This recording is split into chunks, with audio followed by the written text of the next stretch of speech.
Welcome to the deep dive. Today, we're pulling back the curtain on a really crucial, though maybe rarely discussed part of the global energy infrastructure, YASH High Voltage Limited, or YASHV. Yeah. You know, when most people think energy, they picture solar panels, maybe wind turbines, EVs. But this company, they operate in this incredibly high-stakes, super specialized niche, making transformer bushings.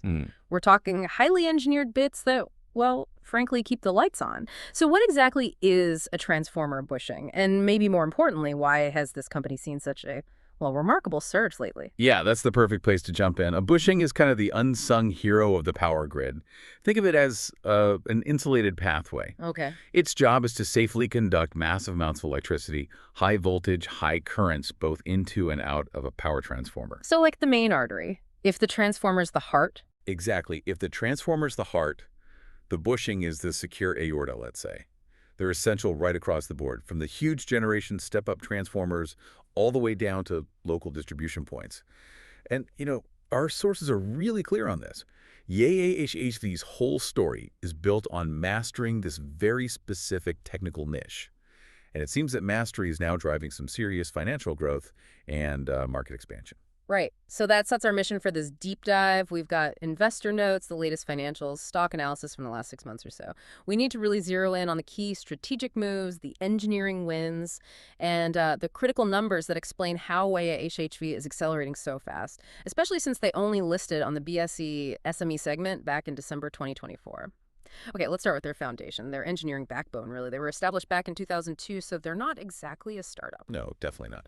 But they operate with that kind of ambition, Aiming to be ranked among the top 5 transformer bushing manufacturers globally, they turned over about $17.5 million in the last fiscal year, FY 24-25.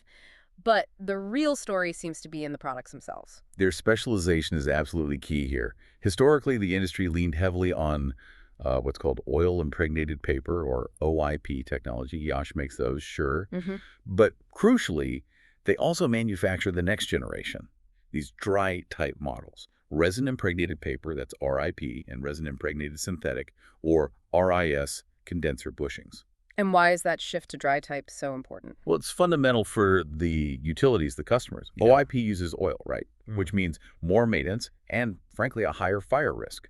These dry-type RIP and RIS bushings, they offer significantly better safety, they're more durable, longer lifespan. They're really the preferred choice for any modern grid upgrades. Okay, that makes sense. And here's where it gets interesting on their market breakthrough. They don't just make standard parts. They've got this rare capability in high current HC bushings, up to 25,000 amps. Yeah, that's a huge number. The sources really highlight that YASHV was the first Indian manufacturer to even develop that 25,000 amp product. That sounds like a serious barrier to entry for competitors. It absolutely is. Yeah. It's not just about the sheer capacity of the amps, it's also about custom solutions. You mentioned it back in 2016, maybe 2017. They were apparently the first in the world to develop a specific hybrid 52 kV 6300A RIP and OIP bushing. A hybrid. Yeah, it's specifically designed for the STATCOM power grid of India.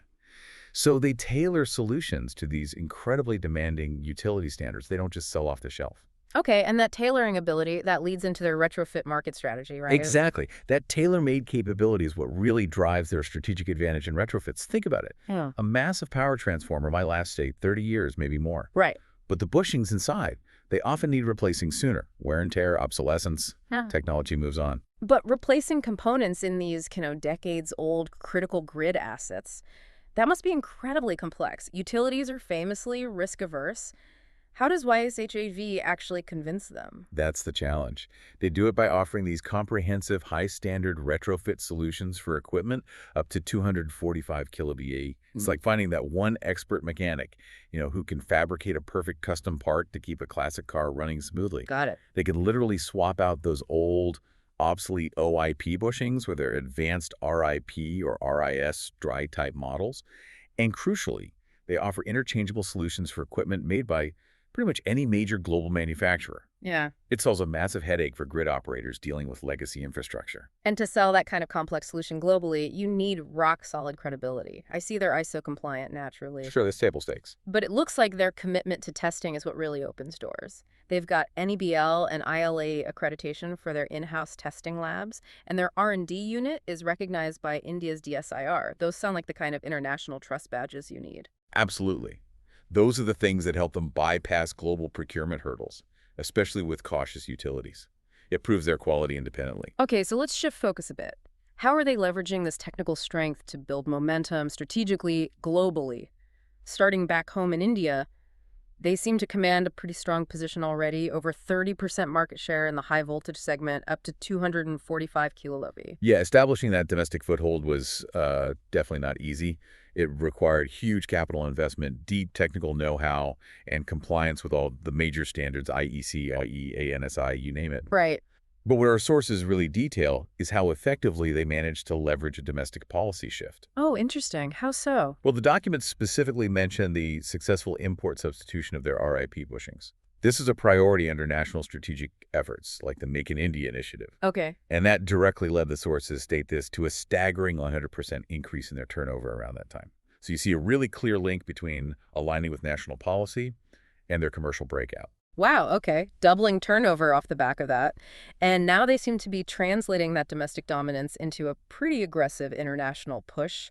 The last few months especially show some rapid expansion efforts. That's right. Key markets. I see they established YASH High Voltage USA Inc. in 2025.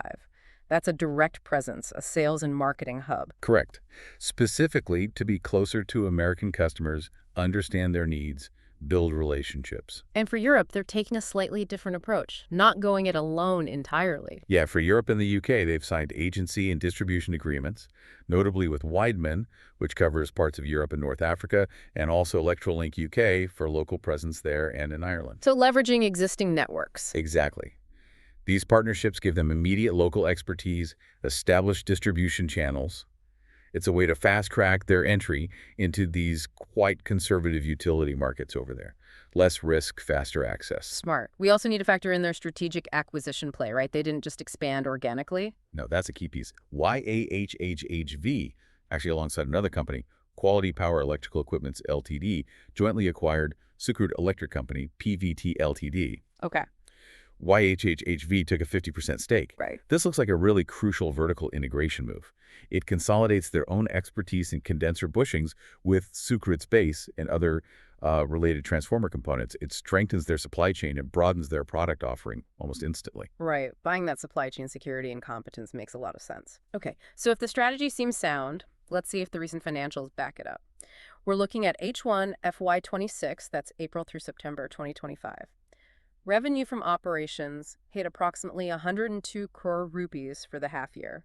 That reflects really rapid growth, 78.55% year over year. It's impressive growth, yes. And critically, that growth seems highly efficient. You look at EBITDA, their operational profitability measure, it came in around 23 crore rupees, which is a jump of almost 110% year over year.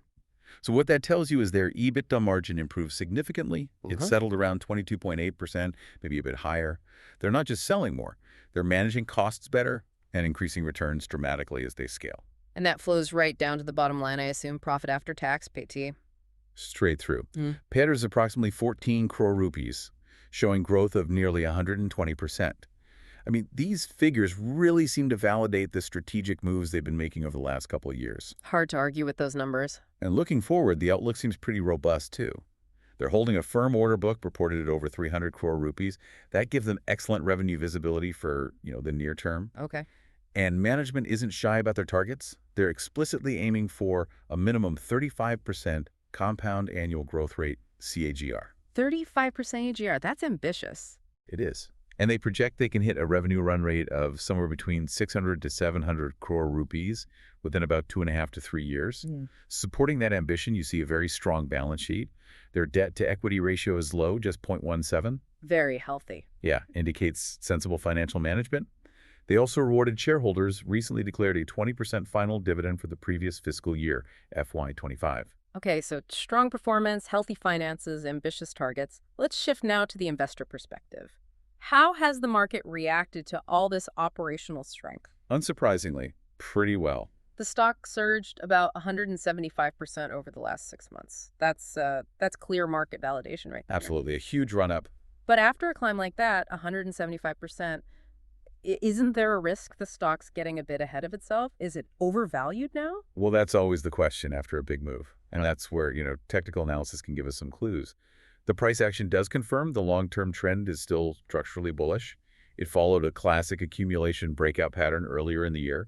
Strong buying came in. However, you're right. After peaking up near 600 rupees, the stock has entered what looks like a necessary consolidation phase. It's been trading roughly between 450 and 550 rupees. So a pause. Exactly. It's not a crash, not a breakdown signal. More like a healthy pause, letting the market digest the big gains. Analysts are watching for continued volume accumulation near that support level, around 450 rupees. And any indicators? Yeah, the relative strength index, the RSI, is currently normalized, down around 43, 44. That basically means the stock isn't overbought anymore after that big surge. It suggests it's building a more solid, healthy base at these levels. Okay, that makes sense.